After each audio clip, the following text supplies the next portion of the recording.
22nd of Tishrei, Chaf Bet Tishrei, marks the Hilula of Rabbi David Dayan Z'tl, one of the great rabbis of the 1900s, respectively. He become a rabbi, he become a teacher, a great teacher. He will become a great rabbi in Lima. This is actually in Peru, which is very interesting enough, and will become at one stage the chief Sephardi rabbi in the holy city of Tzfat. Remember, there's 4 holy cities, including Tzfat, Tiberias, Hebron, and Jerusalem. And he would have various different great roles, important roles, within regards to the Jewish community in of itself. And he had a prominent role with regards to the Rabbanim of the Rashaim Yisrael, within regards to the rabbinic structure in the land of Israel in itself. And let's explore a few of the highlights within regards to the great rabbi's life. So he was born in the English year 1932 in Jerusalem, the holy city. Came from great rabbinic heritage. I believe his father's name was Rabbi Yaakov Moshe Dayan, happened to be a very great rabbi he happened to be. His father, I think, was born also, I think, in Israel, but the family actually descended originally from Morocco.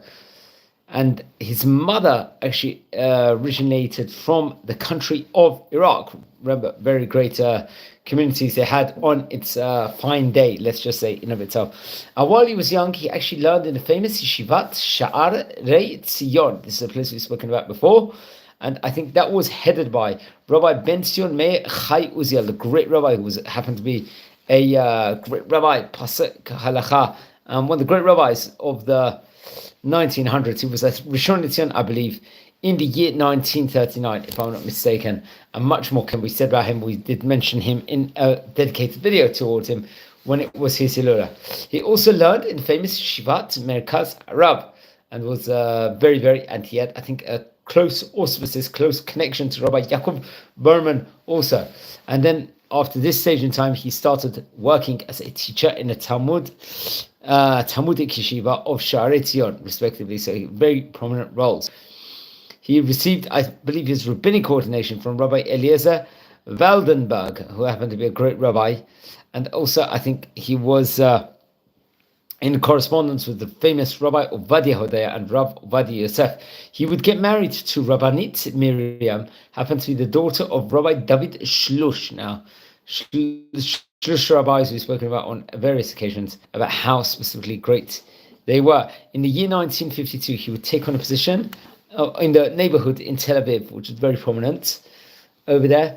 And he would also be part of the Misrat Hadatot. This is like a governmental position, I believe, which is a very, very important one and very crucial one. In the year 1955, he was also very, very active with regards to all matters pertaining the country in of itself. What structure, who should fill what different tasks and different positions. In the year 1958, he would be appointed the Sephardi chief rabbi, I believe, of Lima in Peru. Now, I haven't spoken much about Peru in previous videos in of itself, but very much it's interesting to mention it over here. I believe after passing of famous Rabbi Avram ben Shimon, who happened to be the rabbi of Tzfat, this position of the Tzfat rabbi, would it be let's just say an official position or not, an active position or not? These were things that were grappling the vicinity in itself, the holy city in of itself, and he would take on at sometimes be, let's just say, an unofficial head rabbi in Tzfat, and at sometimes he would become an official head of Tzfat. I believe in the year 1972,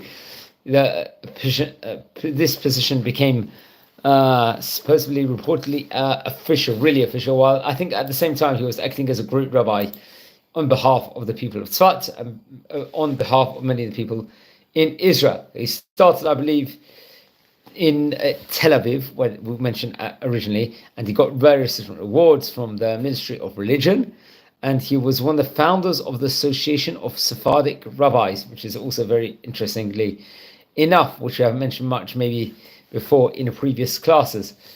He had a close connection with many rabbis. He had various opinions on various important different topics also.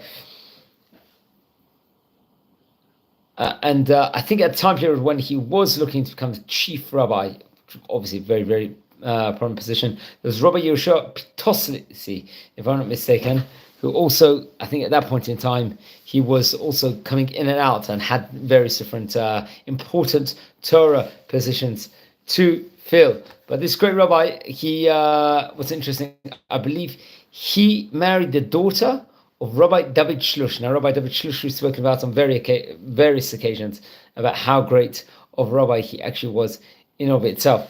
And so he would be officially elected, I believe, in January the 18th in the year 1972, as, let's just say, an official position. And he passed away, as we said before, in October 1987. This is, I think, Simchat Torah Chafet Tishrei, the David Synagogue. Okay, now there are some commemorations in his memory, let's just say, in of itself, including, I believe, the Kirui Beit Knesset Eichal David B'Shchunat Ganei Hadar B'Tzfat. So the synagogue named after him in Ganei Hadar in Tzfat. Now, I believe his daughter would actually later on get married to Rabbi Tzvi Kostinar, who happens to be another, let's just say, a very great rabbi, Rosh Yeshiva in of itself, and head rabbi, I think, in Mitzvah Yericho at the time while I'm recording, and he was a rabbi of various different yeshivot, which is also interesting to point out. So he passed away here on, as we said, for Chafet Tishrei, that's the last of Sukkot, Simchat Torah.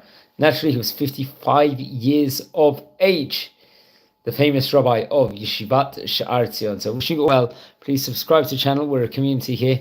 We've already covered nearly 3,000 videos in total on the channel, especially 460 of them great rabbis from Oriental countries of yesteryear. So wishing you well and blessings from Israel.